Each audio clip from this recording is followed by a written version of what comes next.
Assalamualaikum warahmatullahi wabarakatuh. Halo teman-teman, perkenalkan nama saya Awalia Suci Ramadanti, NIM 21102030072, kelas PMIB. Di sini saya akan menjelaskan tentang tolong menolong dan kerjasama. Oke, sebagai makhluk sosial, kita pasti tidak akan bisa hidup sendirian tanpa adanya bantuan orang lain.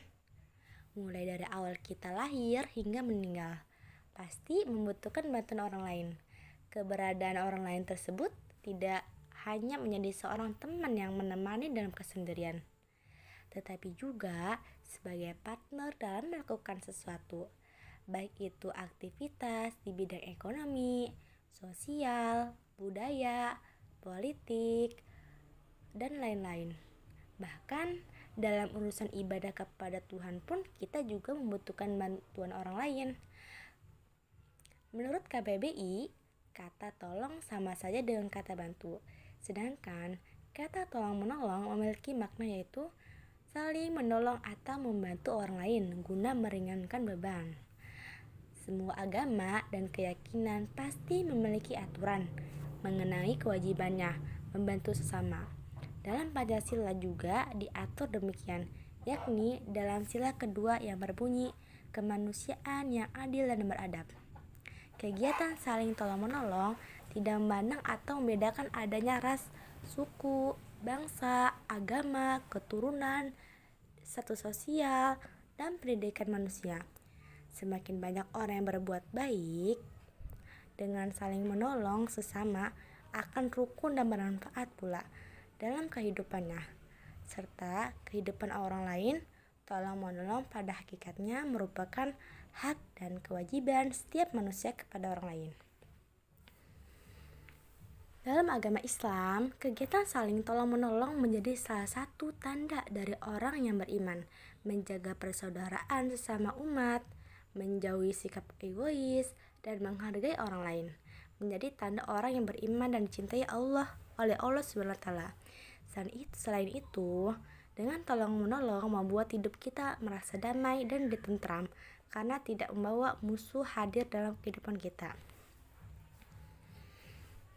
Dan dalam ayat Al-Quran yaitu A'udzubillahi minasyaitonirrajim, Bismillahirrahmanirrahim. Wa ta'awanu bil birri wat taqwa wa ta'awanu bil ismi wal udwan.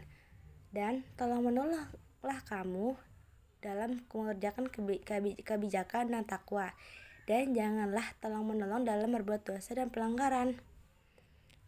Dan hadis tentang kerjasama yaitu lil mu'mini kal bunyani yashuddu ba'duhu ba'dha. Artinya, seorang mukmin yang satu dengan mukmin yang lain bagaikan satu bangunan, dan dengan yang lain saling mengkokoh. Kemudian beliau menganyam jari jemarinya. Hadis riwayat Al-Bukhari dan Muslim dari Abu Musa radhiyallahu anhu. Oke, lanjut yaitu manfaat tolong menolong antara sesama yang bisa kita dapatkan yaitu 1. Dihormati dan dihargai. Kita akan dihargai dan dihormati oleh orang lain, tetapi juga kita menolong orang lain tidak boleh mengharapkan imbalan apapun kepada orang yang telah kita tolong. Kita harus ikhlas dalam memberikan bantuan kepada orang lain. 2. Yaitu bersyukur. Dengan membantu orang lain kita akan merasa lebih mampu dan orang yang membutuhkan, sehingga akan meningkatkan rasa syukur. 3. Yaitu mengurangi stres. Dengan membantu orang lain kita akan merasa bahagia karena sudah bermanfaat untuk orang lain. 4. Meningkatkan kepedulian sosial. Ketika kita senang membantu orang lain, maka akan meningkatkan rasa kepedulian dan kepekaan terhadap orang yang membutuhkan bantuan. Yang 5. Menciptakan persaudaraan dan persatuan. Tolong menolong antara sesama dapat menumbuhkan rasa persaudaraan karena kita akan merasa saling membutuhkan satu sama lain. Selain itu, tolong menolong juga dapat menciptakan persatuan meskipun beda agama, suku, dan ras. Yang terakhir yaitu menular kebaikan.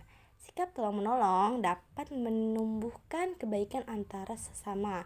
Dengan tolong-menolong kita akan merasa saling membutuhkan, sehingga kita sesama akan melakukan kebaikan bersama. Oke, kesimpulannya yaitu umat muslim sangat dianjurkan untuk saling menolong dalam hal kebaikan. Bantuan sekecil apapun yang dapat diberikan kepada orang lain bisa jadi sangat berharga untuk orang tersebut. Bantuan yang diberikan tidak hanya berupa harta saja, tetapi juga bisa berupa tenaga dan pikiran yang sesuai dengan kemampuan. Sebagai umat muslim, sudah seharusnya kita saling mengingatkan untuk kebaikan agar sesama istiqomah di jalan Allah untuk menggapai surganya. Oke, itu saja yang saya sampaikan. Kurangnya lebihnya mohon maaf. Wabillahi taufiq wal hidayah. Wassalamualaikum warahmatullahi wabarakatuh.